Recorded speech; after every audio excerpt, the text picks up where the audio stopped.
It did, as police say the two children used power to turn off, used tools to turn off the power at this location at Guns for Less.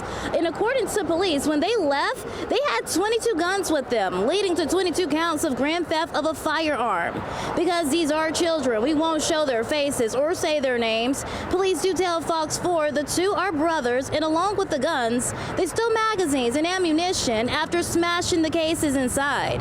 Sergeant Julie Green says the owner of the store got an alert on her phone that someone broke in and police arrived in minutes. She adds that the boys tried to run on foot but was arrested at a nearby location.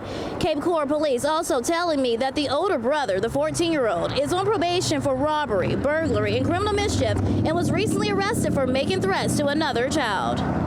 This arrest was possible because of the quick response and apprehension of these criminals by our officers. Our detectives are actively linking these individuals to other crimes in the vicinity as well. The arrests prevented a possible critical incident that could have stemmed from these guns being in the wrong hands. Now, along with the 22 counts for stealing firearms, the two also face 1 count of armed burglary, 1 count of criminal mischief, 1 count of resisting without violence, and grand theft possession of burglary tools. The 14-year-old is also charged with violating his probation.